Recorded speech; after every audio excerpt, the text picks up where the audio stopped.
Gloire à toi, Dieu notre Père. Merci pour ta présence au milieu de nous. Merci pour ton amour que nous réalisons.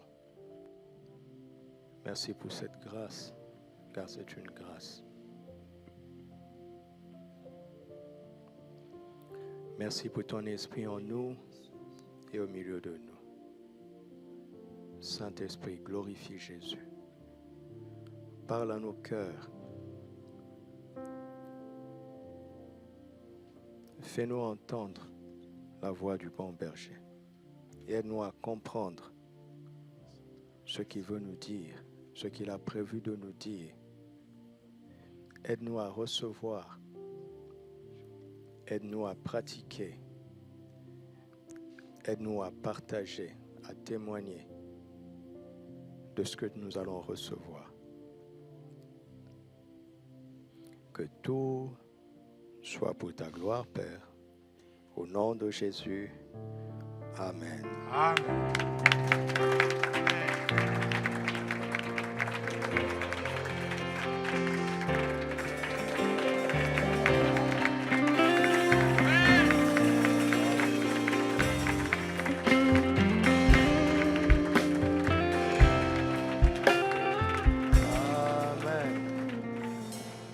Alléluia. Donne une poignée de main d'amour à ton prochain. Amen. Dieu nous a donné 5 doigts de la main et un Pierre continue à le faire. C'est une salutation pleine d'amour. 1 Pierre 3 nous montre que nous devons être pleins, nous devons avoir les mêmes pensées, les mêmes sentiments, être plein d'amour fraternel, de compassion et d'humilité. Quand nous avons ça, on ne rendra pas le mal pour le mal. On ne rendra pas insulte pour insulte. Au contraire, nous bénirons, car nous sommes appelés à hériter la bénédiction. Alléluia. Les versets bibliques ne nous sont pas donnés pour être mémorisés. Vous voyez, je n'ai pas mémorisé. Mais c'est pour être assimilé. Quand tu es assimilé, cela fait partie de ta vie. Et à chaque fois que tu en as besoin, le Saint-Esprit fait appel à cela. Savez-vous que tout ce que vous avez mangé depuis le lait maternel fait partie de votre corps? Nous sommes l'addition de tout ce que nous avons mangé jusqu'à aujourd'hui. Le corps synthétise, il jette le reste. Et ce qui est utile fait partie de notre corps. Et la parole de Dieu est la nourriture, n'est-ce pas? Jésus a dit quoi? Que l'homme ne vivra pas de pain seulement, mais de quoi? Voilà. Si tu as assimilé la parole de Dieu, elle fait partie de toi. Jusqu'à aujourd'hui. Si tu n'as pas assimilé, elle ne fait pas partie de toi. Et nous avons la parole de Dieu pour comprendre les voies de Dieu. Les voies de Dieu. Pour digérer ces vérités spirituelles. Édifier l'homme intérieur. Faire grandir l'homme intérieur.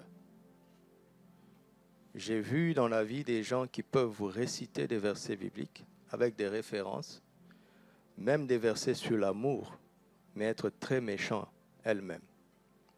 Ce n'est pas normal, n'est-ce pas? Elles peuvent te citer des références sur le partage, mais être dans la pratique très égoïste. Il y a quelque chose qui ne va pas. Il y a quelque chose qui ne va pas. Le Seigneur nous a donné sa parole pour qu'elle fasse partie de nos vies. Alléluia.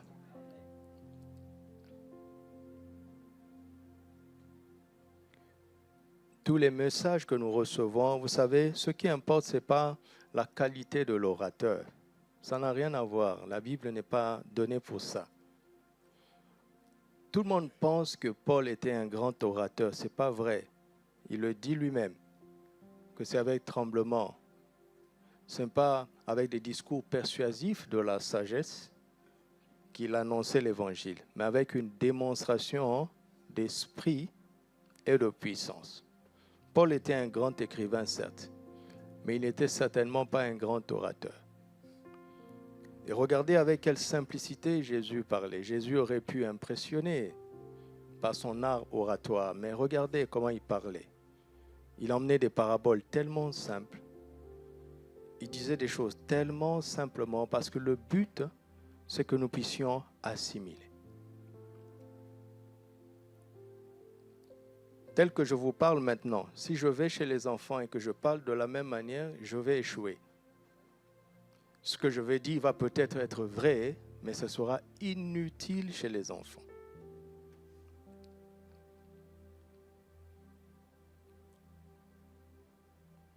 Et nous devons vraiment nous interroger nous-mêmes sur cette question d'amour, puisque c'est le mois d'amour. Il faut avoir l'habitude de faire des bilans. Je vous propose, moi je le fais quasiment toutes les 2 semaines. Qu'est-ce que Dieu a voulu me dire, moi, à travers ce qu'il nous a dit à nous tous? Pourquoi les prédications s'alignent de cette façon? Pourquoi a-t-il poussé notre frère ou notre sœur à parler de ceci ou de cela? Dieu savait que tu serais là. Dieu savait exactement qui serait là ce matin.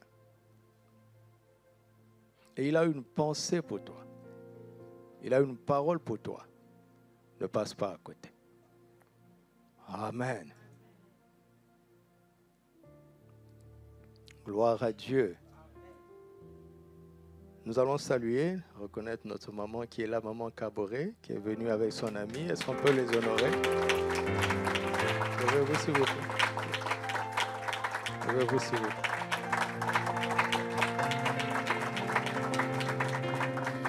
Voilà, ce sont nos anciens. Pasteur Caboret était à Sagesse.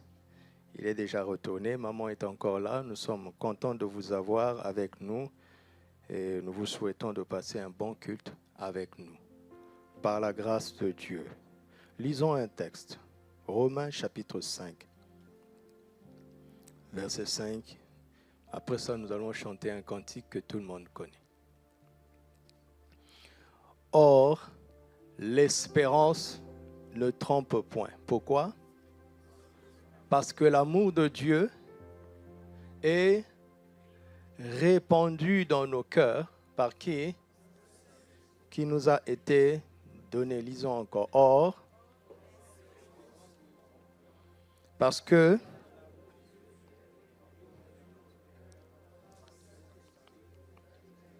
lisons encore.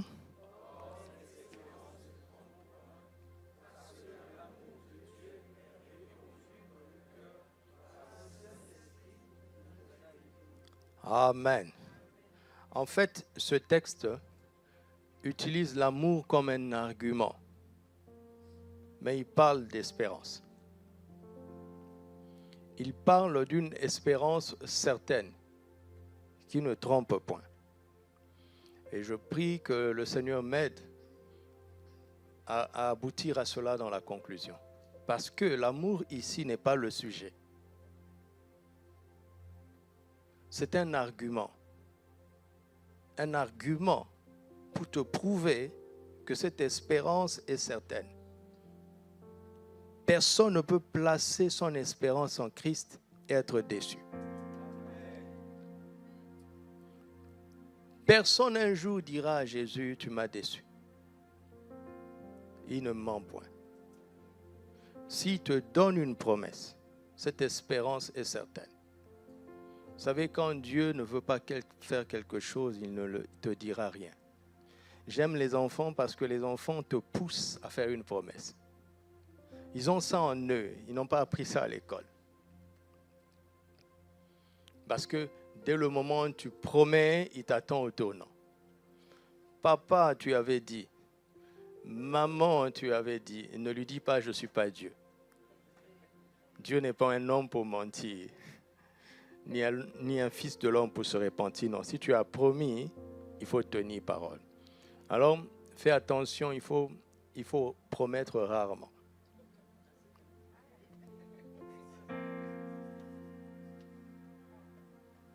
Parce que si tu promets, tu es tenu d'honorer ta promesse. Alors, cette espérance est certaine. Mais je suis étonné parce que l'argument que Paul nous propose se trouve dans l'amour de Dieu. Il dit, l'espérance est quelque chose qui arrive, n'est-ce pas? L'espérance parle de l'avenir. Vous me suivez? Alors, il faut réagir. Sinon, je rentre, je vais m'asseoir. Mais je peux le faire, non? L'espérance parle d'avenir, de quelque chose qui ne s'est pas encore produit et qui va se produire. Mais Paul parle de quelque chose de passé comme un argument. Il dit, l'amour de Dieu sera répandu dans vos cœurs. L'amour de Dieu est en train d'être répandu. Attendez jusqu'à ce que votre coupe soit pleine. Non, il dit quoi? L'amour de Dieu est répandu dans nos cœurs. Par qui? Qui a fait quoi? Été donné. Donc, l'événement le plus ancien ici, c'est quoi? Il y a un événement très ancien, puis un événement ancien qui garantit un événement prochain. Si le Saint-Esprit ne t'a pas été donné, l'amour restera théorique. Ça peut même être philosophique. Ce sera un amour platonique. Platonique, ça ne veut pas dire que c'est sur un plateau. C'est l'amour de Platon. Ça ne change pas le monde. C'est l'amour de Dieu qui transforme. N'est-ce pas? Parce que c'est notre mois de l'amour transformationnel. C'est l'amour de Dieu qui transforme. Et cet amour vient dans les cœurs par le Saint-Esprit. Quand on reçoit Jésus, le Saint-Esprit vient habiter en nous. Et il emmène la présence du Père et du Fils en nous. Il emmène cette présence, la présence de Dieu en nous. Il emmène le ciel dans nos cœurs. L'éternité n'est plus une pensée. Pour l'Ecclésiaste, l'éternité était une pensée. En Christ, l'éternité est devenue une réalité. Nous avons la vie éternelle. Quand nous croyons au Fils unique que Dieu a donné au monde, pourquoi? Parce qu'il a tant aimé le monde. Vous voyez, j'ai cité Jean 3,16 à l'envers. Parce que si j'avais commencé, car Dieu a tant aimé le monde, tu vas réciter.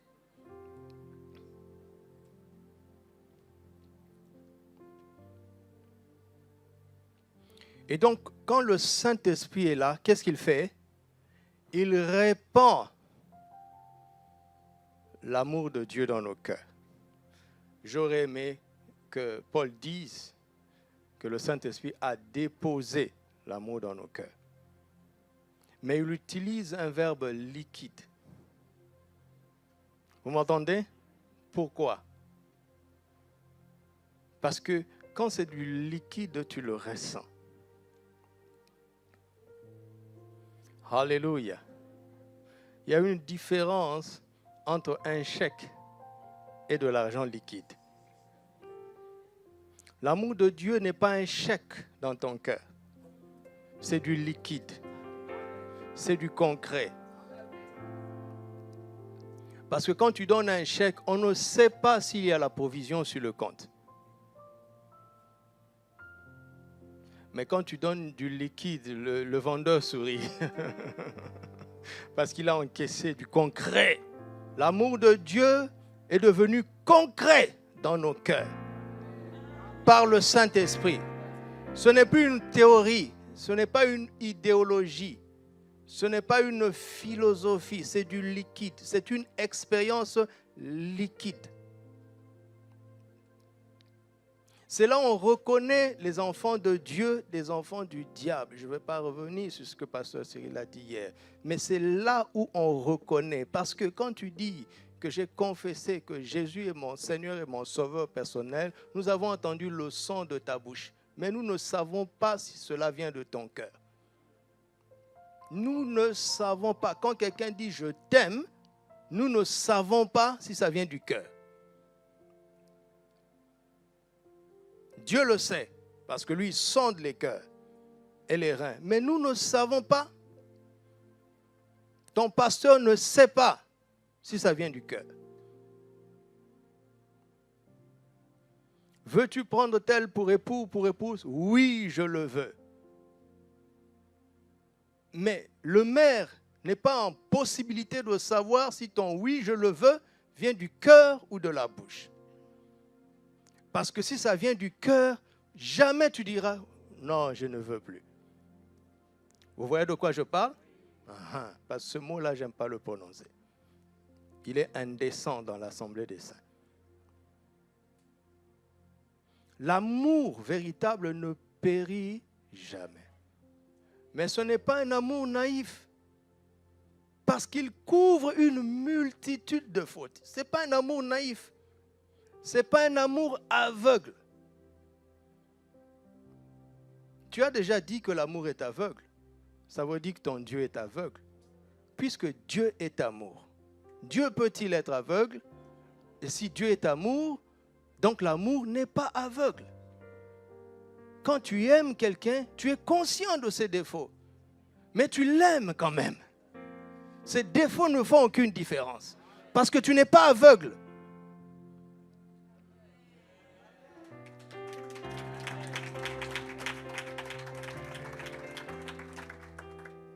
Bien-aimés, c'est comme ça que vous allez savoir si je suis de Dieu ou du diable.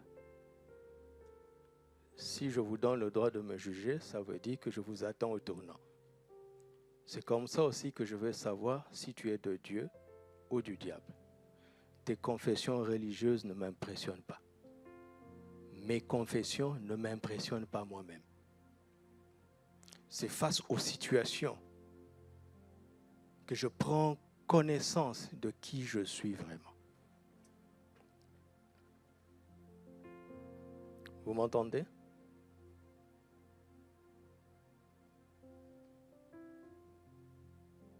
Alléluia.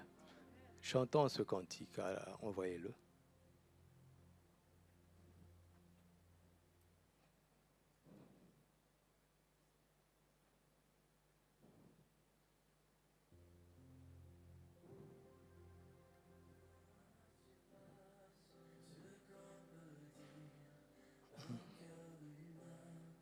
Il est plus grand que les espaces, même il nous atteint. Pour le péché de notre monde, Dieu nous donna Jésus.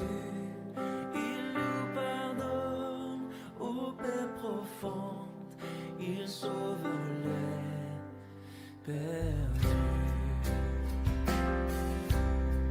Verser de l'encre dans les ondes, changer le ciel en parchemin, tendez la plume à tout le monde et que chacun soit écrivain.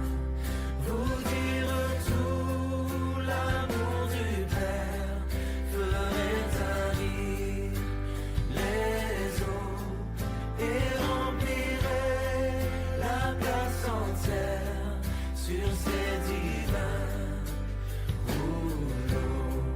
L'amour de Dieu, si fort, si tendre, est un amour sans fin.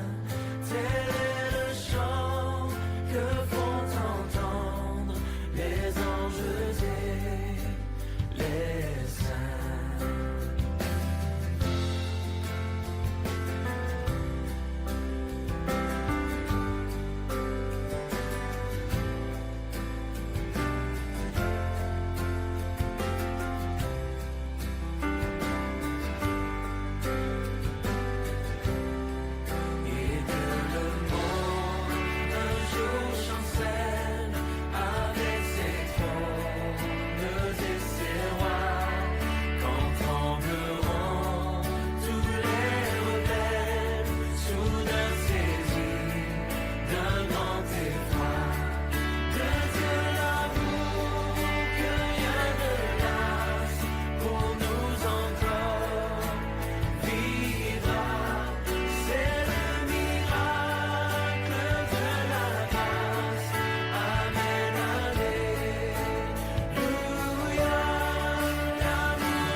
Merci beaucoup.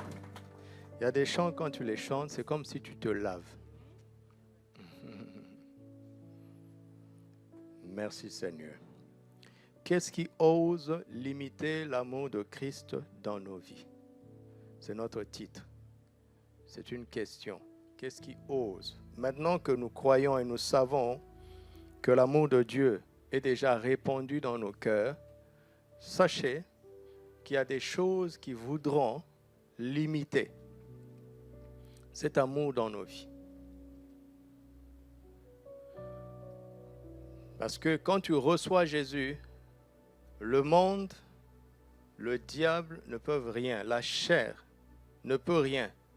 Elle ne peut plus empêcher Dieu de déposer cet amour dans ton cœur.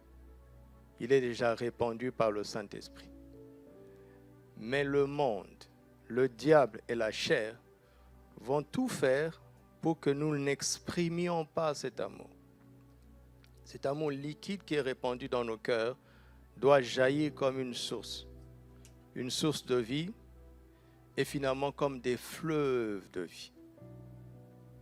Et ça change tout. Ça change tout. En fait, toi et moi sommes des sources ambulantes de l'amour de Dieu. Nous sommes censés l'être et devenir des fleuves puissants, ambulants de l'amour de Dieu. Quand Dieu t'envoie quelque part, c'est parce qu'il a vu la sécheresse, il a vu les cœurs arides. Comme toi et moi, autrefois, étions arides intérieurement, étions secs, désespérés intérieurement. Et il nous a remplis d'espérance en nous donnant la garantie de son amour. Il y a des gens qui sont aujourd'hui dans l'état où nous étions hier. Et Christ nous a touchés par quelqu'un. Alors il veut toucher quelqu'un d'autre par toi et par moi. Ce serait injuste et égoïste de bloquer cette grâce à notre niveau. Si tu as reçu, c'est ton devoir toi aussi de donner.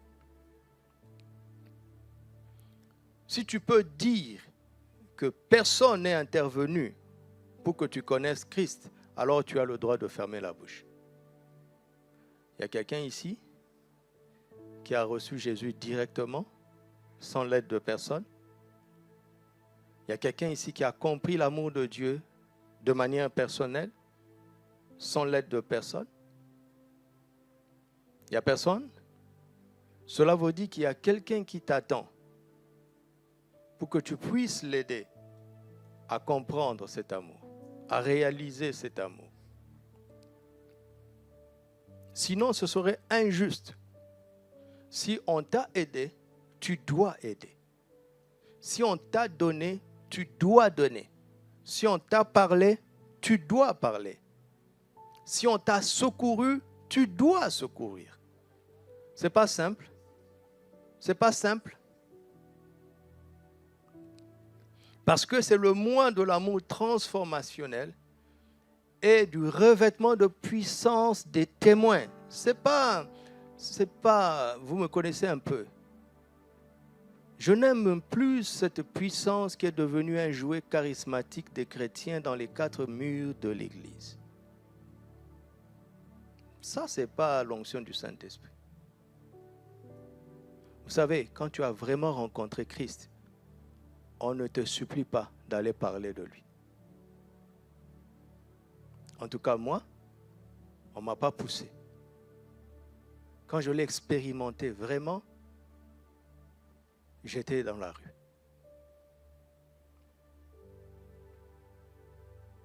Mais aujourd'hui, il y a des choses très superficielles dont nous devons nous départir pour retrouver l'authentique. Alléluia. C'est simple. Si on m'a donné, je dois donner. Si on m'a aidé, je dois aider. Si on m'a parlé, je dois parler. Si on a prié pour moi, je dois prier pour quelqu'un. Dans le quartier d'où je viens, et à l'époque, il y avait une jeune dame dans le quartier où mes parents habitent jusqu'à aujourd'hui, qui était une prostituée effrontée. Vous savez, déjà la prostitution, c'est une chose dont on a honte, qui se fait en cachette, et encore à l'époque. Et cette dame, elle s'affichait ouvertement comme une prostituée. C'était un cas rare. Aujourd'hui, c'est une évangéliste. Mais je connais personnellement quelqu'un qui a prié pour elle pendant plus de 10 ans. Les gens ne savent pas.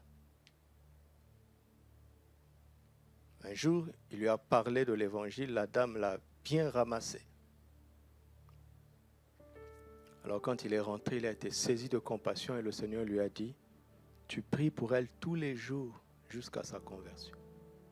Les gens ne savent pas. Quelqu'un a prié pour toi.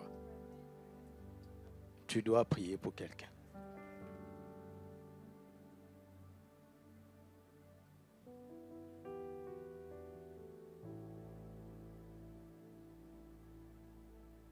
Qu'est-ce qui ose limiter l'amour de Dieu, l'amour de Christ dans nos vies? Regardons dans Jean chapitre 12. Nous allons voir 4 choses dans Jean chapitre 12. Je vais commencer par les annoncer et après, selon le temps, je vais commenter. Mais le plus important, c'est d'annoncer parce que c'est du concret. Et je sais que vous allez comprendre très vite. Parce que nous avons déjà une base. On nous a bien parlé de l'amour de Dieu depuis le début du mois. Là, nous sommes dans une phase pratique. Nous sommes dans une phase pratique, dans une phase de répondre à tout ce que nous avons appris et compris dans la parole de Dieu. Jean chapitre 12, regardons le verset 25 et vous allez prêcher avec moi. Jésus dit, « Celui qui aime sa vie la perdra. Celui qui hait sa vie dans ce monde la conservera pour la vie éternelle. » Qu'est-ce qui peut limiter l'amour de Christ ici? Allez-y. L'amour de sa propre vie, qu'on appelle l'amour propre. Qui ne s'aime pas ici? Tout le monde s'aime. Nous sommes normaux. Mais tu sais, l'amour de soi limite l'expérience de l'amour de Christ. Quel est le plus grand commandement de la loi?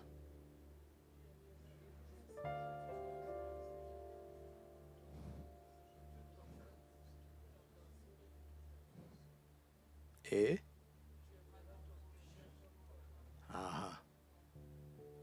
il dit écoute, écoute. Avant que je t'annonce ce commandement, écoute bien.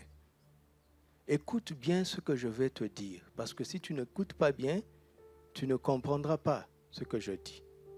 Il dit, tu aimeras le Seigneur ton Dieu de tout ton cœur, de toute ton âme, de toute ta pensée, de toute ta force. Et tu aimeras ton prochain comme toi-même. En fait, il est en train de dire, tu aimeras le Seigneur ton Dieu de toute ton âme, de toute ta pensée, de toute ta force, comme tu t'aimes toi-même. Et tu aimeras ton prochain comme tu t'aimes toi-même. Tu sais, tu penses à toi constamment, n'est-ce pas? Et si ta vie est en danger, tu la défendras jusqu'à ta dernière énergie. N'est-ce pas? C'est ça. Alors Dieu dit, je veux que tu m'aimes comme tu t'aimes toi-même. Et je veux que tu aimes ton prochain comme tu t'aimes toi-même. Si tu réussis ça, tout est gagné. Personne n'a jamais réussi. Y a-t-il quelqu'un qui a réussi? Personne. Même celui qui a donné la loi n'est pas entré en Canaan. Ça veut tout dire. allez au tribunal, demandez aux juges là, s'ils se sentent clean par rapport à la Constitution, sur la base de laquelle ils jugent les gens. Demandez aux juges s'il se sent supérieur à celui qu'il a envoyé en prison. S'il est honnête, il va dire non. Alors Jésus est venu avec un commandement nouveau qui n'a rien à voir avec le commandement ancien donné à Moïse. Il a dit, aimez-vous les uns les autres comme chacun s'aime. Comme qui? Donc l'amour de soi n'est plus une base pour aimer Dieu. L'amour de soi n'est plus une base pour aimer l'autre. C'est l'amour de Christ qui devient la base, qui devient la force. Parce que si tu as l'amour de Christ, tu aimeras Dieu. Si tu as l'amour de Christ, tu aimeras ton prochain. L'amour de soi est un obstacle. Alléluia. Premier élément, verset 26. Si quelqu'un me sert, qu'il me suive. Et là où je suis, là aussi sera mon serviteur. Si quelqu'un me sert, le Père l'honorera. Jésus est en train de dire ici que le vrai service chrétien, c'est quoi? C'est de prêcher parce qu'on est pasteur? C'est de conduire la louange parce qu'on est chantre? C'est de conduire la prière parce qu'on est intercesseur? Le vrai service chrétien, c'est quoi? C'est de suivre Christ.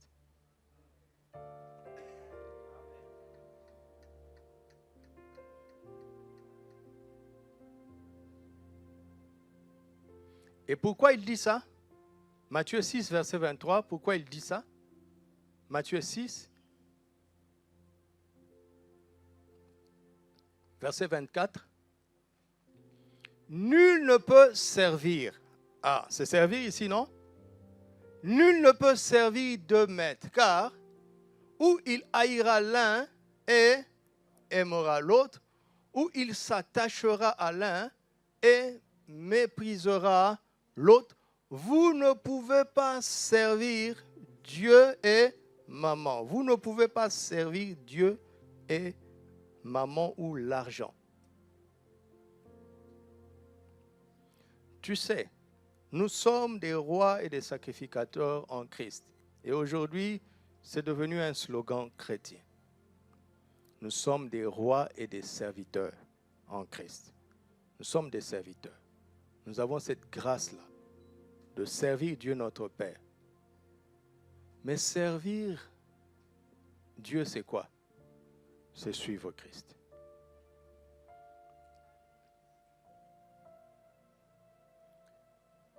Et pour le suivre, tu dois l'aimer et t'attacher à lui. Il sait pourquoi il dit ça.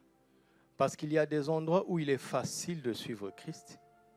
Il y a des endroits où il n'est pas facile de le suivre. Ce qui va faire la différence, c'est notre amour et notre attachement. L'amour devient comme un ciment, comme un aimant qui fait que là où Christ part, tu es attiré, tu es aspiré. Ta décision de le suivre ne dépend plus de l'environnement où il se trouve. Mais il y a un magnétisme spirituel entre Christ et toi, et ce magnétisme s'appelle l'amour. Mais il y a un autre magnétisme dans le monde, ça s'appelle l'argent, l'intérêt. Et on peut garder le titre de serviteur de Christ et ne pas être là où Christ est. Pourquoi? À cause d'un intérêt.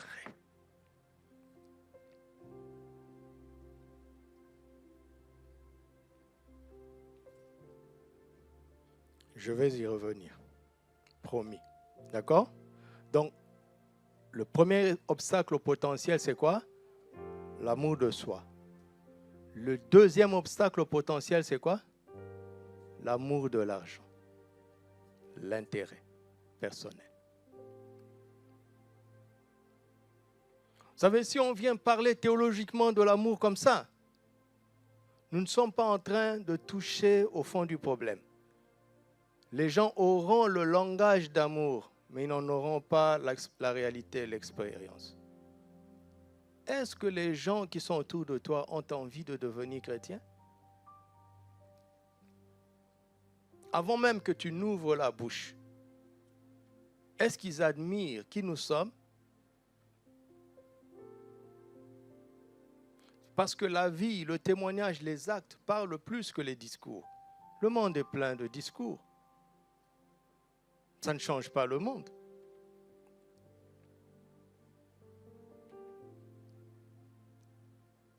Troisièmement, nous sommes toujours dans Jean chapitre 12, verset 31. Jean chapitre 12, verset 31. Maintenant a lieu le jugement de ce monde. Maintenant, le prince de ce monde sera jeté dehors. Et moi, quand j'aurai été élevé de la terre, j'attirerai tous les hommes à moi. En parlant ainsi, il indiquait de quelle mort il devait mourir et nous savons que c'est la mort à la croix. Et cela a eu lieu pourquoi? Parce que Dieu a tant aimé le monde. L'amour de Dieu a envoyé Jésus, son Fils unique, à la croix afin que le monde soit jugé et que le prince de ce monde soit jeté dehors. Et quand cela se produit, celui qui regarde à la croix est attiré par Jésus. Il est libéré de l'emprise, de l'intérêt qu'il avait envers ce monde et son prince. Et Jacques 4,4 dit que l'amour du monde est inimitié contre Dieu. Nous pouvons être nés de nouveau, mais s'il y a encore dans nos cœurs l'amour du monde, nous sommes des ennemis de Dieu. C'est comme un enfant qui s'oppose à son propre papa. Vous n'avez pas vu ça sur la terre? Vous n'avez pas vu ça? Ça existe. L'amour du monde dans le cœur d'un enfant de Dieu, je ne parle pas des païens. L'amour du monde dans le cœur d'un enfant de Dieu fera de cet enfant de Dieu l'ennemi de Dieu son Père. L'ennemi, un ennemi n'est pas une personnalité neutre. Ses actes sont opposés. Il ne reste pas neutre. Quand Dieu dit allons à droite, il ne reste pas neutre. Il ne reste pas sur place. Il va à gauche. Tout chrétien qu'il est, tout serviteur de Dieu qu'il est, vous le voyez à prendre la direction opposée de celle de Christ. Comment? Ce n'est pas un démon, il n'est pas possédé. En tout cas, il n'est pas possédé d'un esprit impur, mais il est possédé de l'amour du monde.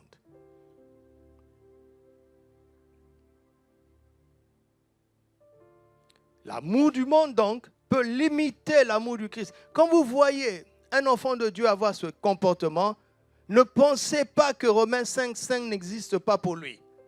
Cet amour a déjà été répandu dans son cœur, mais cet amour est limité, bloqué, obstrué par l'amour du monde. Alléluia. Tu peux avoir une bouteille d'eau et ne pas pouvoir ouvrir le bouchon. Mais l'eau est là. Mais l'eau est bloquée par le bouchon. Y a-t-il un bouchon dans nos vies, Seigneur? Parce que l'amour est déjà là, liquide. Il n'attend qu'à couler. Vous m'entendez? Ce n'est pas pour rien qu'il a utilisé le verbe répandu. Pardon, si de temps en temps tu m'entends dire tu ou bien vous, c'est parce que je me suis parlé moi-même depuis quelques jours avec ce que je suis en train de vous dire. Sinon, je me suis parlé moi-même comme je vous parle.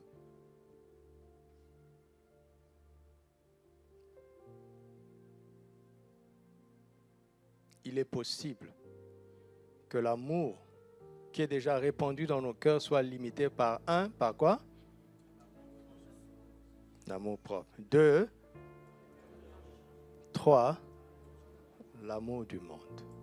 C'est quoi l'amour du monde?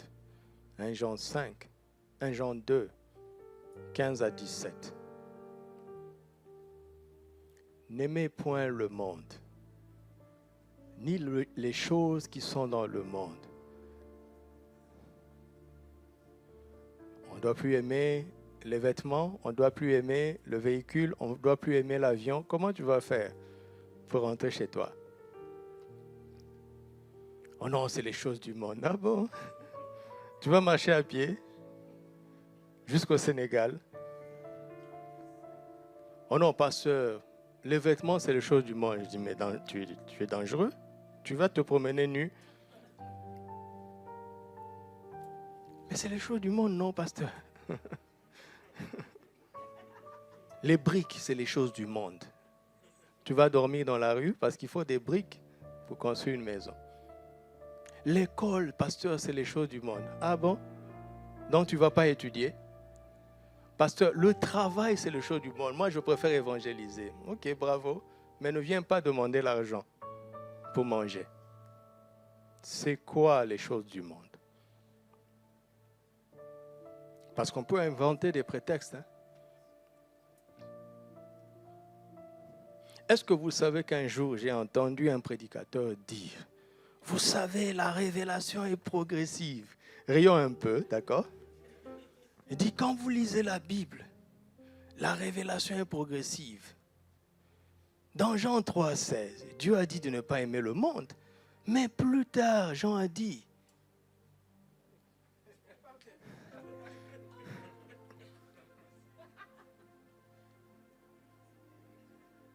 Dieu prouve son amour.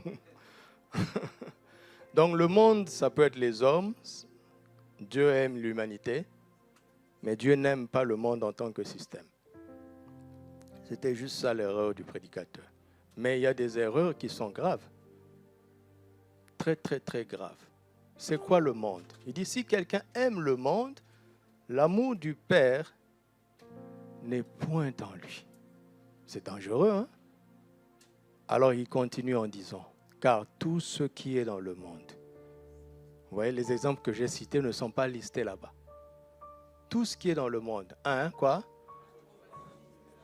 2, 3, l'orgueil de la vie.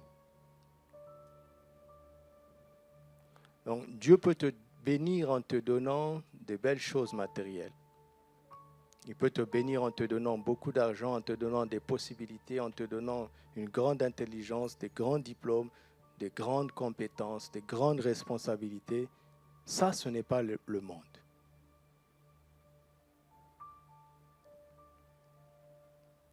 Mais, si ça nourrit la convoitise, là, il y a un problème. Si ces choses nourrissent l'orgueil, là, il y a un problème. Il n'y a pas que les riches matériels qui sont orgueilleux. Quelqu'un peut être très pauvre et orgueilleux. N'est-ce pas? Le mot clé, c'est la convoitise et l'orgueil. Comment tu sais qu'il y a l'amour du monde en toi? C'est par la convoitise. Le m'as-tu vu? Le m'as-tu vu? La convoitise des yeux, le bling-bling. Quand tu t'habilles pour sortir, tu ne t'habilles pas pour être digne. Tu t'habilles pour être vu. Le même vêtement ne va pas traduire l'amour du monde chez ton frère ou ta soeur. Le même vêtement. Ce n'est pas une question du support, mais c'est une question d'intention intérieure. Vous m'entendez?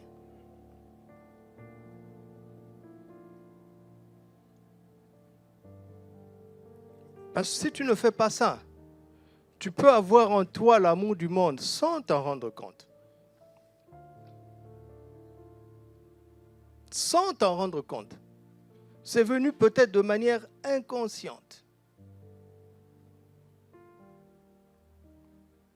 Mais ce n'est pas parce que c'est inconscient que cela ne limite pas l'amour de Dieu en toi.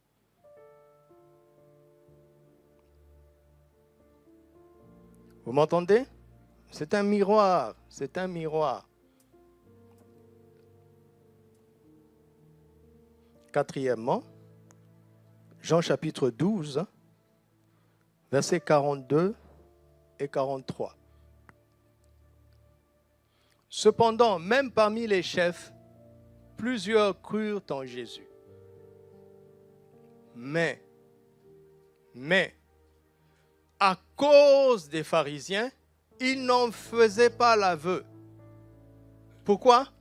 Dans la crainte d'être exclus de la synagogue. Car ils aimèrent quoi?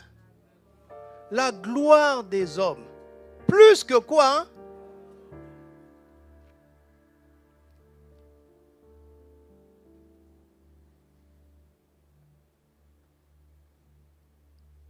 Ils ont préféré rester dans la synagogue plutôt que de suivre Christ. Ça ne s'appelle pas croire en Jésus. Ça veut dire que tu ne le connais pas.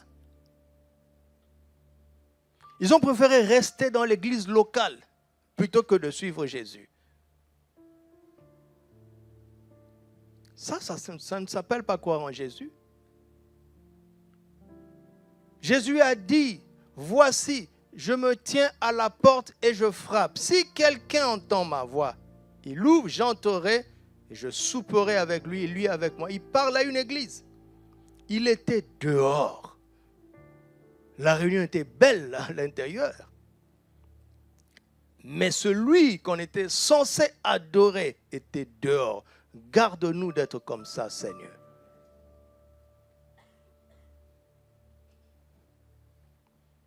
Pourquoi cela est arrivé? Parce qu'ils ont aimé autre chose que Jésus. Ils ont préféré autre chose. Vous savez, la synagogue, et je ne suis pas en train de critiquer nos frères les Juifs, d'accord? Mais je veux que vous compreniez qu'une synagogue, ce n'est pas une boîte de nuit. N'est-ce pas? On n'y fait pas n'importe quoi. On y fait même des choses dites sacrées. Mais si celui qu'on est censé adorer dans la synagogue est dehors, je n'ai rien à faire là-bas.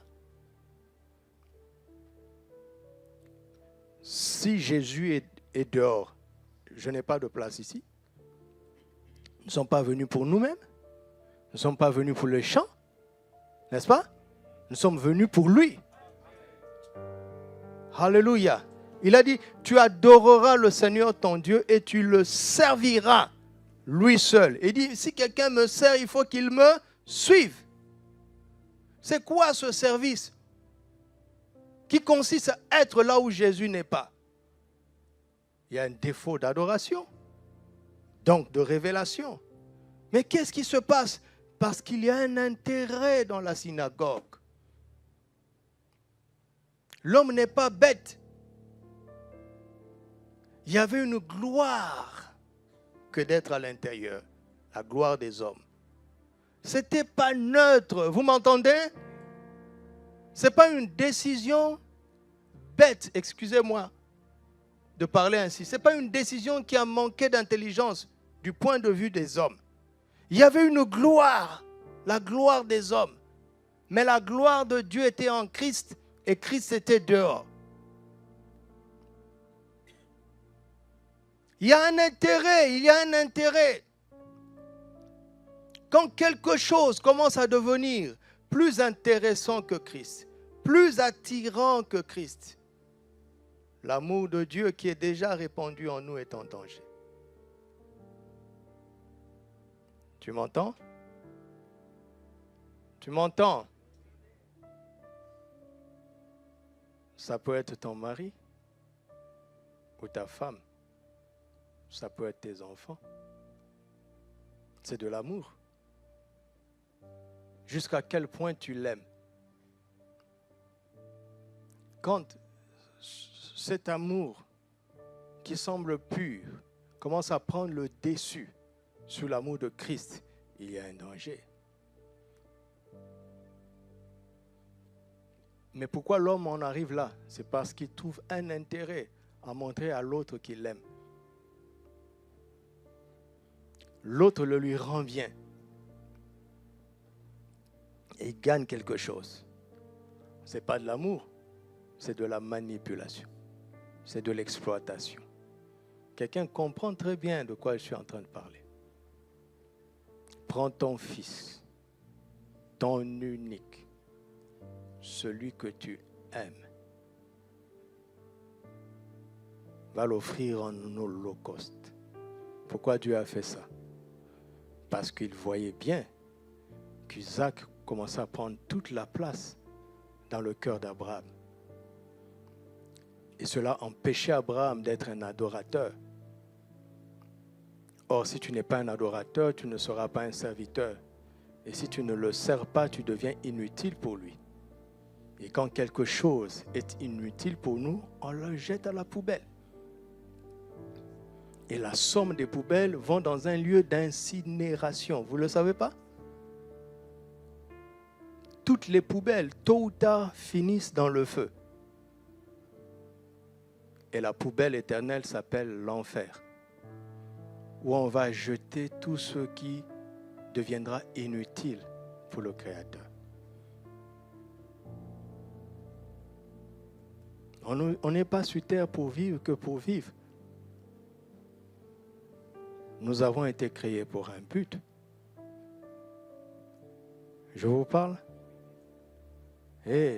Pardon. Tu n'es pas venu sur terre pour chercher de l'argent. Mais qu'on se le dise, l'argent est au centre de la vie de l'homme sur la terre. Qu'on se le dise. Mais ce n'est pas juste. Tout a été créé pour Christ. Tout a été créé par Christ et pour Christ. Il faut arriver à faire sortir l'argent du centre de ta vie. Ça ne veut pas dire devenir irresponsable. Tu sais que tu auras besoin d'argent pour remplir tes responsabilités. Mais il faut être sage avant d'être responsable. Mettre Christ au centre, c'est la sagesse. Et les moyens, c'est la responsabilité.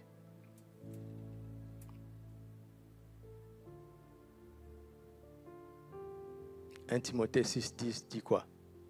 Que l'amour de l'argent est quoi?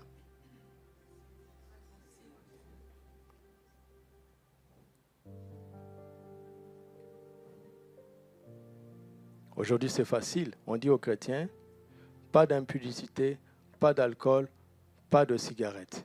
Mais tu peux ne pas faire tout ça et être cupide. N'est-ce pas? Le cupide est pire qu'un criminel. Parce que le criminel n'est que criminel.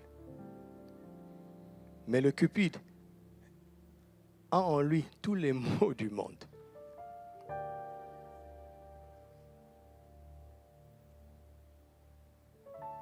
Vous m'entendez?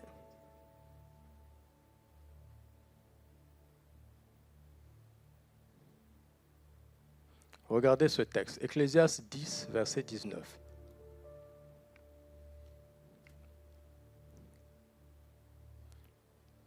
On fait des repas pour se divertir. Le vin rend la vie joyeuse. Et l'argent fait quoi? Lisons d'abord dans français courant. Pasteur, c'est un verset biblique. Dieu lui-même a dit que l'argent répond à tout. J'arrive. Les grands préparent un repas pour se divertir. Le vin leur rend la vie gaie. Et l'argent, on parle de qui? Des grands de ce monde.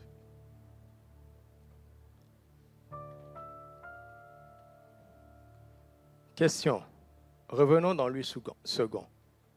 Et considérons que ce texte parle de nous tous. Question. Est-ce que l'argent répond à tout? Répondez-moi sincèrement. Vous êtes sûr? Vous êtes vraiment sûr? Alors pourquoi vous vivez pour l'argent?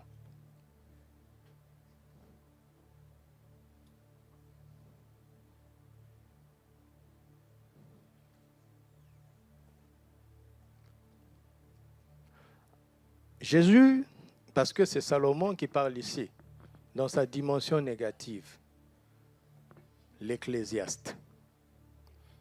Le Salomon positif a écrit les Proverbes. Le Salomon négatif a écrit l'Ecclésiaste. Et Jésus a dit un jour qu'il est plus grand que Salomon, oui ou non? Donc, il a l'autorité de corriger Salomon. N'est-ce pas? Quand Jésus dit, vous avez entendu qu'il a été dit, mais moi je vous dis, il cite Moïse, il a l'autorité de corriger Moïse. Alléluia. Il a l'autorité. Alors un jour dans Marc chapitre 10, à partir du verset 17e, un jeune homme riche est venu voir Jésus. Lisons et laissons le texte nous parler. Comme Jésus se mettait en chemin, un homme accourut et se jetant à genoux devant lui.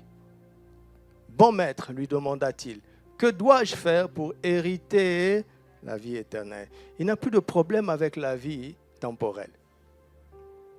Mais il y a en lui, comme dans chaque homme, la pensée de l'éternité. Il n'a aucune question en ce qui concerne la vie temporelle. Parce que l'argent répond à tout. Jésus lui dit, « Pourquoi m'appelles-tu bon? Il n'y a de bon que Dieu seul. Tu connais les commandements. Tu ne commettras point d'adultère, tu ne tueras point, tu ne déroberas point, tu ne voleras point, tu ne diras point de faux témoignage, c'est-à-dire tu ne mentiras point. Tu ne feras tort à personne, honore ton père et ta mère. » Il lui répondit, « J'ai observé toutes ces choses, et ce n'est pas depuis hier. » Formidable, hein? Il ose regarder Jésus dans les yeux et dit, « Dans ce que tu as cité là, je ne me reproche de rien. Et c'est depuis très longtemps, depuis ma jeunesse. » Jésus lui a dit, « Menteur. » Qu'est-ce qu'il dit? Jésus, l'ayant regardé, il fit quoi? Il l'aima. Et lui dit, il te manque une seule chose, une chose. Va, vends tout ce que tu as, donne-le aux pauvres, et tu auras quoi? Où? Dans le ciel. Puis, viens et fais quoi? En fait, ce qui lui manque, c'est de suivre Jésus. Ce n'est pas les œuvres caritatives pour les œuvres caritatives. Comme quand nous avons commencé ici à Casablanca, nous étions à l'étroit. On n'avait pas les moyens. Et un frère est venu dans l'église qui semblait avoir plus d'argent que nous tous.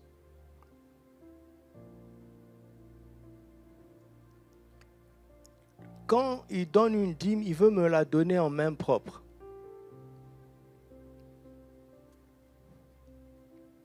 Je lui ai dit, mais tu sais comment l'église est organisée? Les dîmes appartiennent à l'Éternel, pas au pasteur. Vous n'avez pas dit Amen. Il y a un futur pasteur ici qui dit non, il ne va pas dire Amen. Parce qu'il a un projet. Tu es vaincu, tu n'y arriveras pas. Je t'ai déjà lié dans le bon sens du terme. Tu seras un bon pasteur, pas un mauvais.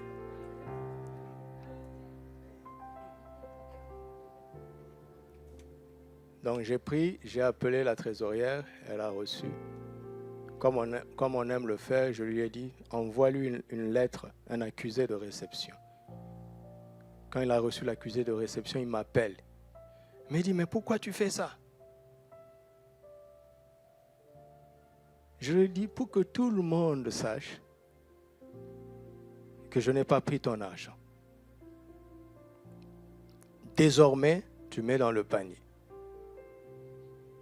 Des mois plus tard, pas le mois prochain, des mois plus tard, il m'appelle un mardi. Pasteur, je viens d'encaisser un gros montant. Est-ce que tu as l'église pour que je te donne la dîme? Je lui dis, je t'avais déjà dit. Voici comment il m'a eu. Il m'a dit, pasteur, je suis faible. Si j'attends jusqu'à dimanche, je vais le dépenser. Vous comprenez? Alors, il m'a eu quand même. J'ai dit, d'accord. Amen. Procédure habituelle. Mais son intention était que je sache que s'il y a quelqu'un qui donne, c'est lui. C'était ça son intention. Il est en train de jouer avec ma psychologie. Tu ne deviendras pas responsable ici parce que tu as l'argent. Tu deviendras responsable parce que Dieu t'a établi. Et que tu as montré ta bonté, ta fidélité avec le temps.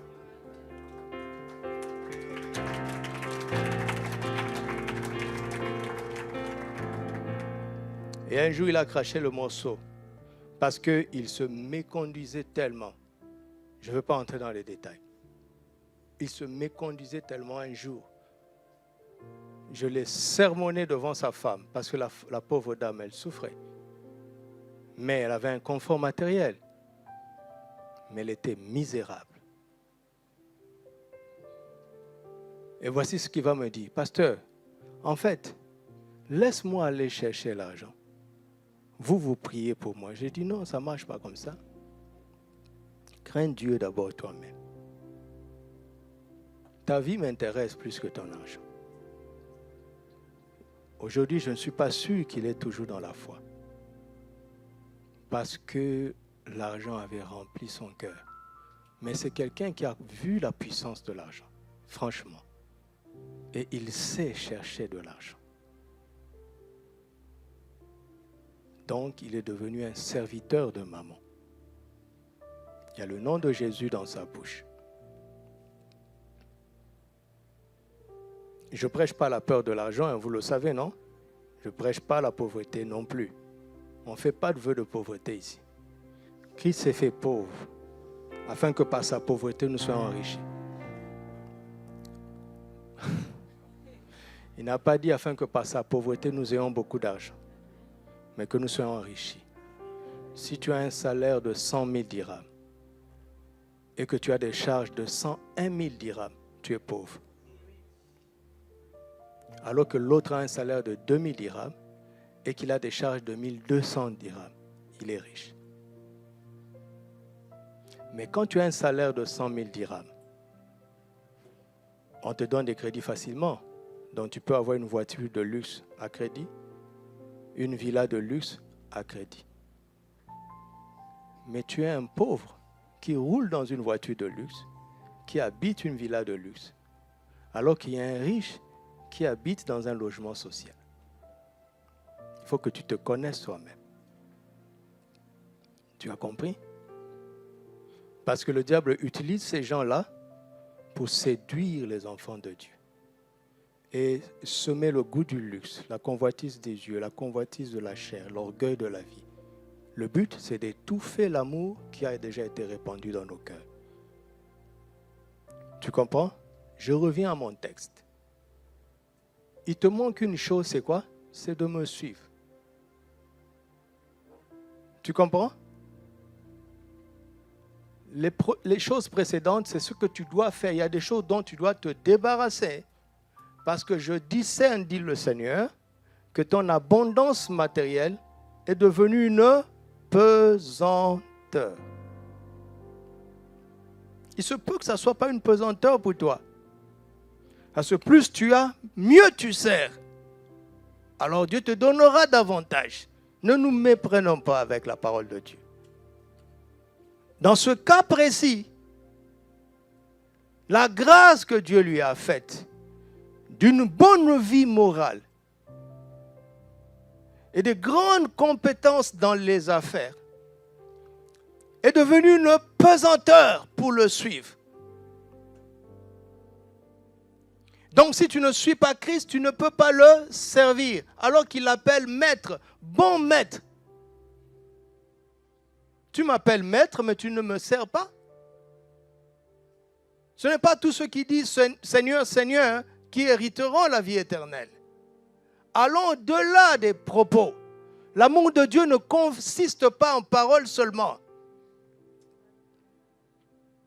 Alléluia. Ce sont des conseils que je donne. Ce n'est pas un enseignement, ce sont des conseils. Alors il continue en disant, mais affligé de cette parole, regardez ce que Jésus lui a dit, l'a profondément attristé.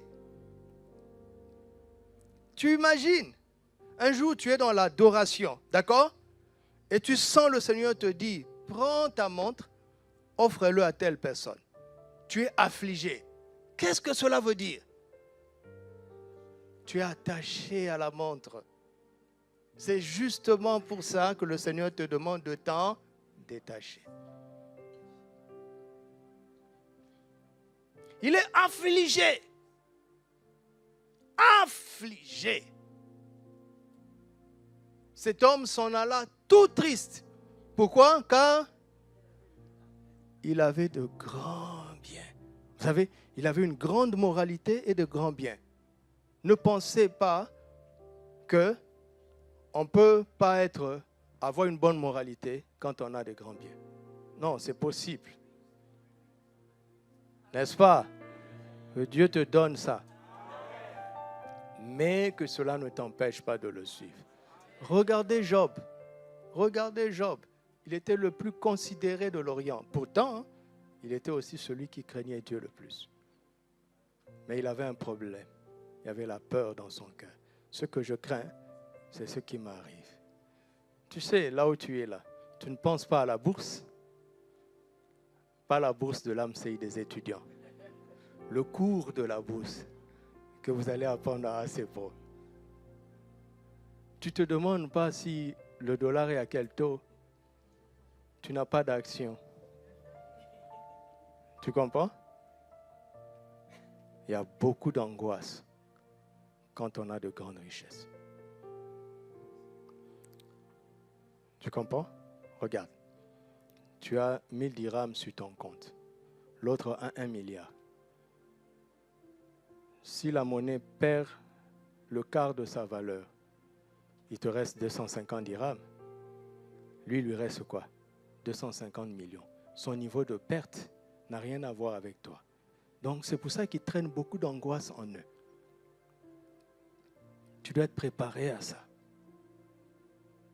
Tu comprends? Car il avait de grands biens. Jésus, regardant autour de lui, dit à ses disciples qu'il sera difficile à ceux qui ont des richesses d'entrer dans le royaume de Dieu. Alors, dans ce cas, qu'est-ce qu'on doit dire? Répondez. Qu'est-ce qu'on doit dire? Vous voyez, vous n'osez pas le dire. Vous préférez avoir les richesses quand même. Qui t'a manqué le royaume? Ça vaut la peine? Non. Mais continuons la lecture, ça va t'apaiser.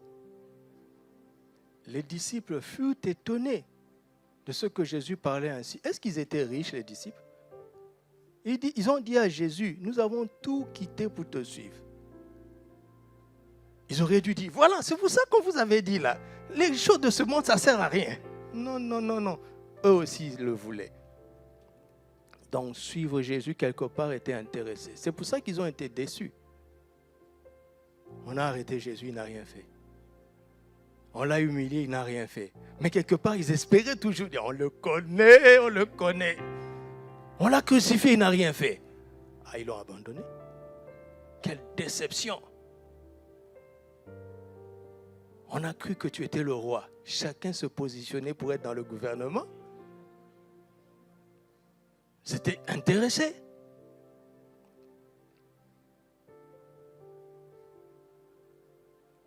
Et reprenant, il leur dit, mes enfants. J'aime ça. Quand Jésus dit mes enfants, ça devient maintenant très familial. Qu'il est difficile à quoi? À ceux qui se confient. Tu comprends? Le problème, ce n'est pas d'avoir les richesses. Le problème, c'est de se confier dans ces richesses. Parce que l'argent, tous les jours, va commencer à te montrer qu'elle est une force. Vous comprenez? Au début, quand tu allais à la banque, on te faisait asseoir avec tout le monde. Mais à partir d'un moment donné, ton compte a atteint un niveau tel qu'il y a une autre porte. C'est le directeur lui-même qui te reçoit. Tu commences à te sentir quelqu'un. C'est ça, l'argent veut te faire croire qu'elle t'a donné de la valeur. Non, non, c'est parce que tu as de la valeur que tu as produit ça. Ce n'est pas l'inverse. Vous savez, aujourd'hui, même dans les concerts de louanges, il y a des places VIP. Interdit à Tremplin Gospel de faire ça. Vous ne saviez pas ça? Le concert, 100 dirhams pour tout le monde, 500 dirhams pour les VIP. Tu veux dire quoi? Tu es very important more than me? Tu es plus important que moi? Si j'entends un concert comme ça, moi je vais acheter à 100 dirhams. Je vais aller m'asseoir au fond pour vous montrer que je suis très important même en étant derrière. Ça c'est pour séduire ceux qui n'ont pas confiance en eux. On te fait payer plus cher parce que tu n'as pas confiance en toi. On te roule.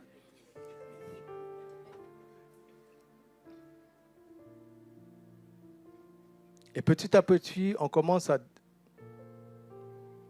changer ton centre de gravité de ta valeur. L'argent est comme ça. Mais ne te confie pas à ça, c'est mensonger. Tu es un fils de Dieu. Alléluia, alléluia.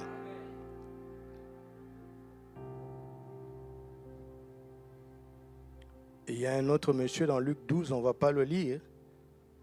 C'est un autre exemple, 13 à 21.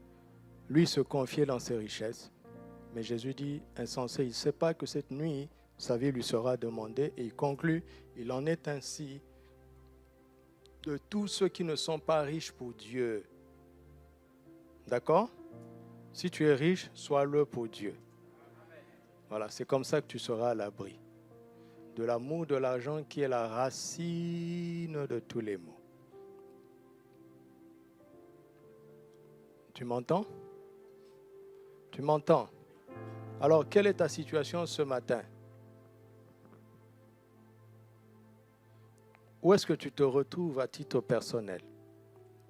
L'amour propre? Dieu créera des incidents pour qu'on te manque de respect. Dieu créera des incidents pour qu'on te marche sur les pieds. Il permettra ça. Pour que tu n'oublies pas que tu ne restes qu'un humain.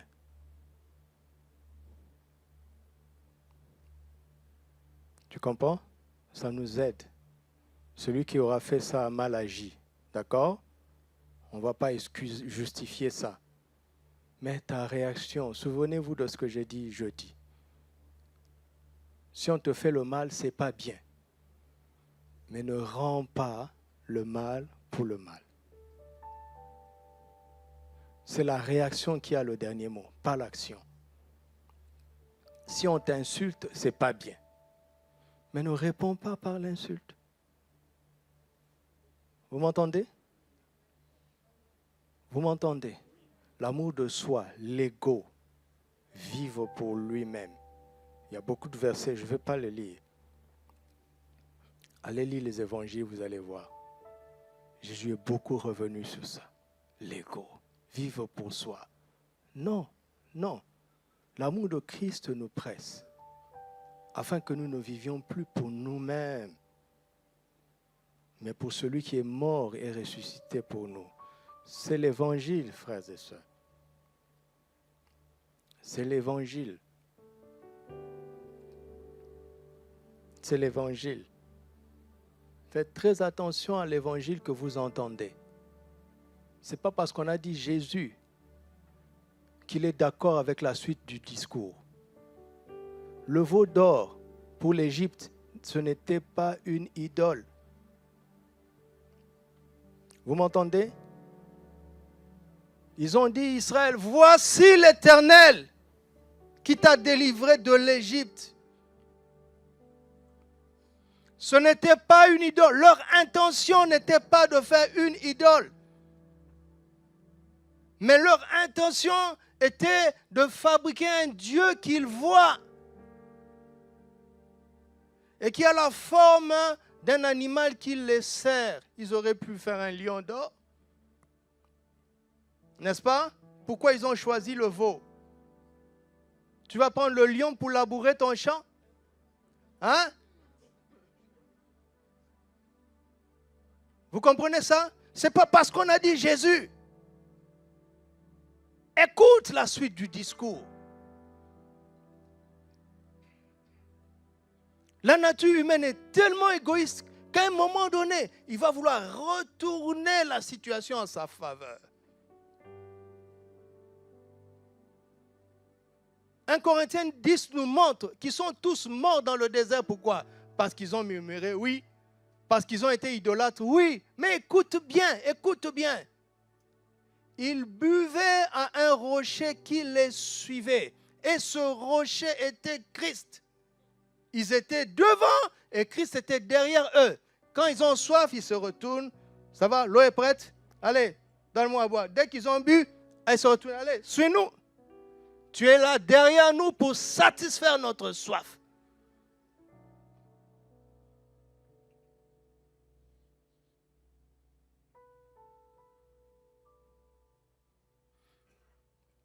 Un rêve a déclenché mon renoncement pour accepter l'appel. Et je vais terminer par là. C'est un témoignage. Ça faisait des années que je savais ce que Dieu me demandait. Ah, mais non. J'avais mes projets. Hein. Et vous savez ce que j'ai fait? Les gens ne savaient pas. Pour montrer à Dieu que je vais le servir quand même, mais comme moi je le veux, mon zèle a augmenté. Dieu m'avait dit de tout laisser pour le servir. Moi j'ai dit non, je ne laisserai pas ça, mais je veux te prouver que même en ne laissant pas, je veux te servir. Jamais je n'ai manqué une réunion. Que ce soit un programme de 40 jours, des veillées, je suis toujours là. Dans la rue tout le temps, évangélisant, gagnant des âmes, vivant des guérisons, des délivrances. J'étais en polytechnique. Je me souviens bien, on avait l'examen à coefficient le plus important. Et nous avions veillé. J'avais examen à 8 heures. C'était normalement les grandes vacances en fait. Mais à cause des grèves, l'année académique a débordé. Donc c'est un programme de grandes vacances. Je précise pas, ce n'est pas sage de mettre une veillée de prière en pleine année scolaire et d'inviter les étudiants à venir. Ce n'est pas responsable. Je vous dis que je devais prêcher à la veillée. J'ai prêché à la veillée. On a terminé à 6 heures. J'ai juste eu le temps de rentrer à la maison, de me laver et d'aller en salle d'examen. Pour vous montrer le niveau de mon engagement. Et quand je faisais ça, je disais à Dieu, tu vois, je n'ai pas besoin de tout arrêter. Je voulais le servir à ma manière. Tu comprends? Ça arrive, non? Écoute, tu es le cuisinier de ton patron. Jamais tu lui demandes ce qu'il veut manger. Tu comprends? Il veut manger du poisson, toi tu lui fais un steak. Il vient, il ne mange pas et tu te fâches. Tu n'as pas vu que j'ai travaillé? Depuis le matin, je me suis battu pour te faire ce steak Et tu n'es même pas foutu de manger, ton boulot s'arrête là. Tu es limogé à l'instant avec ton steak. Allez, vas-y. Si Dieu était comme nous, on serait limogé depuis longtemps. Alors, on devait prendre une décision dans l'organisation de l'Église pour choisir un département. Et cette année-là, exceptionnellement, notre responsable nous a dit à chacun, parce que c'était des décisions importantes, d'aller en retraite de prière personnelle. Ce n'était plus en groupe. Je suis allé en retraite, j'ai prié et j'ai fait un rêve la dernière nuit. J'étais dans une voiture, la voiture de mon père que je conduisais à l'époque. Et nous étions sur un grand boulevard avec mon meilleur ami de l'époque. Lui, il ne savait pas conduire. Dans la vie réelle, c'était le cas. Et nous roulions. De part et d'autre, il y avait un grand fleuve. Ça ressemblait au fleuve Congo, des images dont j'étais familier. Et je ne sais pas pourquoi, j'ai décidé de faire demi-tour. Tu sais, quand tu conduis, vous changez de direction, tu freines, n'est-ce pas? Tu mets la marche arrière, tu tournes. 90 degrés, n'est-ce pas? Pour braquer maintenant, prendre le sens opposé. Mais le fleuve est en face de moi, n'est-ce pas? Quand je fais les 90 degrés. Maintenant, quand je braque pour prendre le sens opposé et j'engage la première, la voiture avance, le volant ne fonctionne plus. Le frein ne fonctionne pas, rien. Le contact ne fonctionne pas. Donc la voiture est en train d'aller tout droit dans le fleuve. J'ai perdu le contrôle de la voiture. Mais mon meilleur ami était à droite. Tranquille, il ne s'inquiétait pas. Dans la vie réelle, je ne sais pas nager, lui, il ne sait pas nager. Donc, quand la voiture a commencé à entrer dans le fleuve, je lui ai dit, mais tu ne vois pas qu'on va se noyer, on ne sait pas nager. Non, il est tranquille. Il ne bouge pas. Et on s'est noyé. Et je me suis réveillé en sursaut, parce que c'était un cauchemar finalement. Comment je vais faire un cauchemar dans un lieu de retraite? Ben, j'ai dit, c'est un simple rêve. Sauf que, pendant 2 semaines, ce rêve ne quitte pas ma pensée. Alors, je suis allé voir notre responsable, j'ai raconté, il m'a dit, bon, vous savez qu'on n'attache pas trop d'importance aux rêves, même si Dieu peut parler par les rêves, mais ça me fait penser à une histoire dans la Bible, où un roi avait un rêve qui le hantait. Si ça te hante, ça veut dire quelque chose. Donne-moi du temps, je vais aller prier, un homme spirituel, et je reviendrai. Je pensais qu'il s'est débarrassé de moi. Non, il a pris ça à cœur. Et quelques jours plus tard, il m'a appelé, il me dit, Dieu m'a dit de te dire ceci. Tu auras l'explication de ce rêve toi-même. Mais j'ai mis un indice dans ce rêve pour te montrer qu'une catastrophe va t'arriver. Mais ça sera une bonne chose pour toi. Pourquoi? Parce que si tu allais te noyer, ton meilleur ami allait paniquer. Le fait qu'il ne paniquait pas, cela veut dire que ce que toi tu percevais comme une catastrophe n'était pas une catastrophe. Mais tu comprendras de quoi il s'agit. Vous m'entendez? 4 ans plus tard, on était en pleine adoration dans l'église. Cette fois-ci, ce n'était plus un rêve, une vision. La vision a commencé là où le songe s'était arrêté. Et le Saint-Esprit a commencé à me parler dans mon cœur. Tu avais ta direction. Je te dis de prendre la direction opposée. Mais il y a quelque chose en toi qui lutte. Mais je savais que tu hésiterais. J'avais tout prévu. L'eau, c'est comme dans la vision d'Ézéchiel. À un moment donné, elle sera tellement profonde que tu n'auras plus le contrôle. Donne-moi le contrôle de ta vie. Et là, tous mes projets étaient en train de défiler devant moi. tout l'amour de soi, tout l'amour propre, toute la gloire des hommes, sur la base des qualités que j'avais, dont on me couvrait d'éloges. Et j'avais bâti toute une ambition autour. Vous comprenez? Vous comprenez?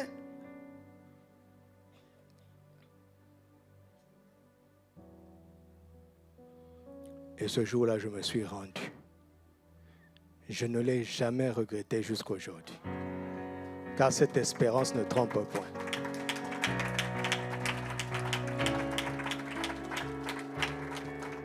Je rends grâce à Dieu de s'être opposé à moi.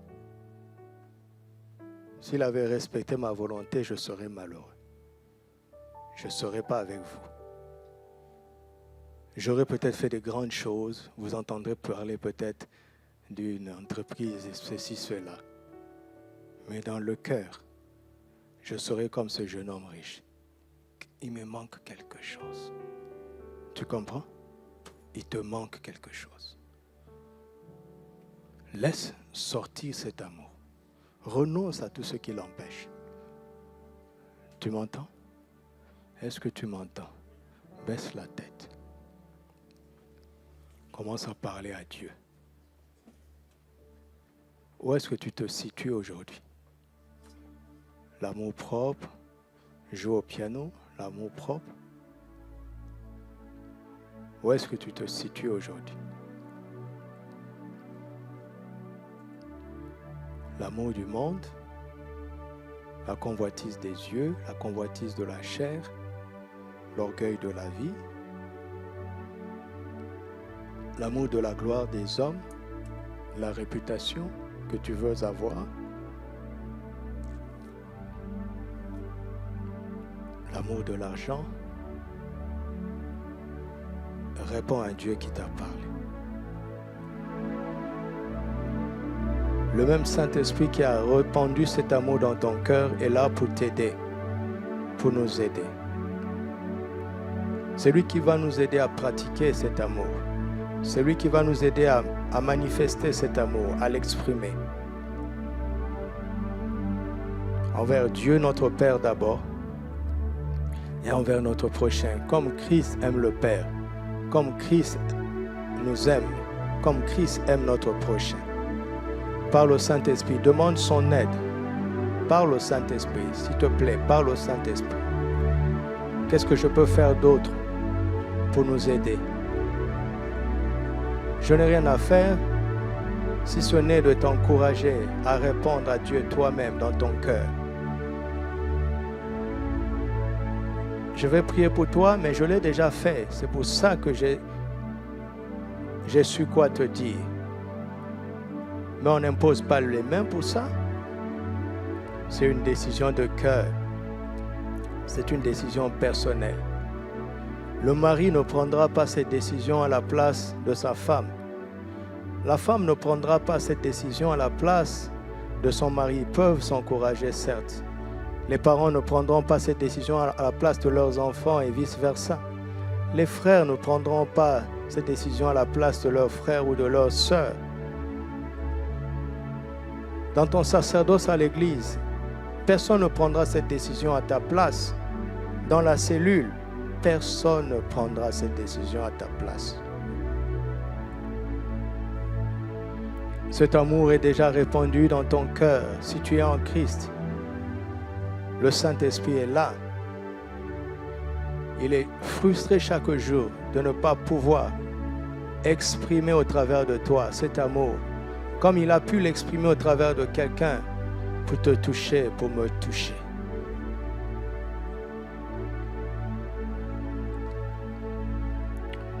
Alléluia, la grâce de Dieu est en ce lieu pour nous aider.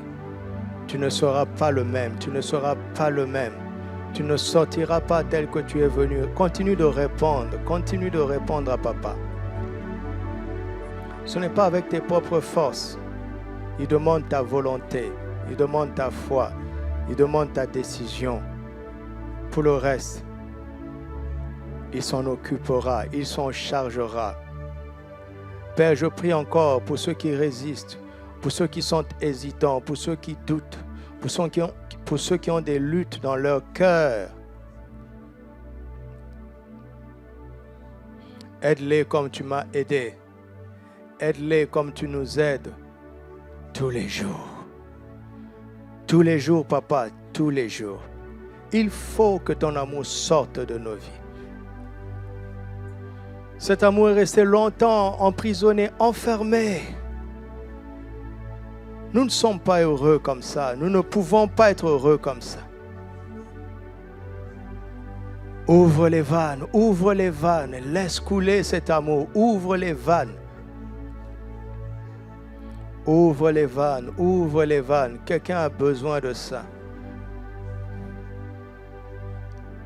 Et ton propre bonheur en dépend. Je parle à ceux qui servent Christ. Le servir, c'est le suivre. C'est d'être là où il est. Et il a promis que le Père honorera une telle personne. Ce n'est pas la gloire des hommes que nous cherchons. Nous ne courons pas après la gloire des hommes. Mais nous avons cette ferme assurance, cette espérance qu'un jour il nous honorera à condition que nous suivions Christ et que nous soyons là où il veut que nous soyons. Un jour, Dieu lui-même t'honorera, le Père lui-même. Toute autre gloire est vaine. Toute autre gloire est vaine. Elle ne vaut pas la peine. Aide-nous à te suivre. Pardonne-nous d'avoir prétendu être tes serviteurs alors que, à certains égards, nous sommes comme Israël dans le désert, où nous vivons de manière à ce que toi, le rocher, tu nous suives. Tu vives pour satisfaire nos besoins. C'est indécent. C'est irrespectueux, irrévérencieux. Retourne-nous ce matin. Retourne-nous, papa. Je t'en supplie. Convainc nos cœurs par ton esprit. Alléluia. Alléluia. Charita pro sanderiata korobo shadereste. Ibraziato tapera bakosharia telanda korra senterida bradestes. Mi jamais rabascontaria da clenda maraboshareta croita peradesa. Shanderete coria simta manebraste catol. Menta parada grosha deriaski ratobrante. I jamais labarason. Me jetelia da coria sinta parena brostalesh. Alléluia.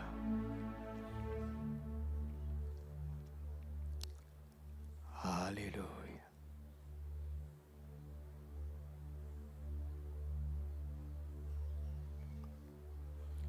Alléluia.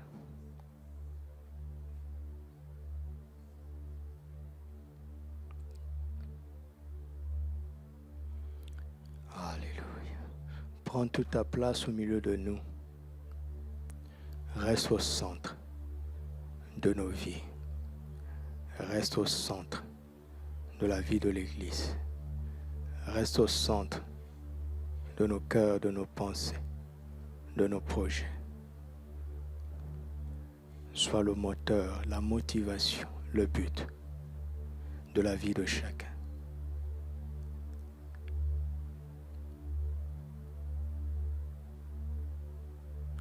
Garde-nous dans ton amour, loin de tous les faux semblants, loin de toutes les séductions, loin de tous ces mensonges. Remplis-nous, Saint-Esprit, de cet amour que tu as répandu, qu'il abonde, qu'il abonde, qu'il abonde. Et que les vies soient transformées. Que les vies familiales soient transformées. Que la communion fraternelle soit transformée.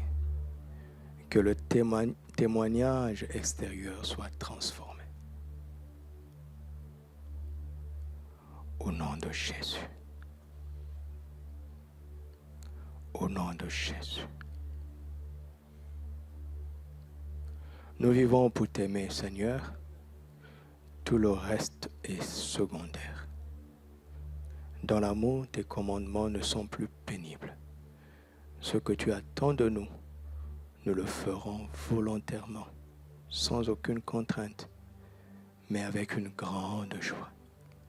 Je prie qu'il en soit ainsi pour chacun d'entre nous. Par ta grâce, par ta grâce, par ta grâce, par ta grâce. Détache-nous de tout ce qui nous attache loin de toi. Libère-nous de tout ce qui nous emprisonne loin de toi. Délivre-nous de tout service qui ne consiste pas à te suivre. Révèle-nous la vérité afin que nous comprenions que Christ répond à tout, pas l'argent. Garde-nous de la séduction. J'appelle maintenant en ton nom toutes les ressources dont nous avons besoin. Que les parents soient heureux d'avoir ce qu'il faut pour leurs responsabilités familiales, pour leurs responsabilités envers leurs enfants. Que chacun soit heureux d'avoir ce qu'il faut pour ses responsabilités personnelles. Et que nous ayons la joie d'avoir plus que ce qu'il faut pour aider les autres. Par amour pour toi, par amour pour toi, par amour pour toi, par amour pour toi. Seigneur, viens en aide à tous ceux qui sont dans le manque, pourvois tous leurs besoins, comble leurs besoins, comble largement nos besoins, mais garde nos cœurs de nous confier dans ces choses, que notre confiance demeure en toi et en toi seul, au nom de Jésus. Amen.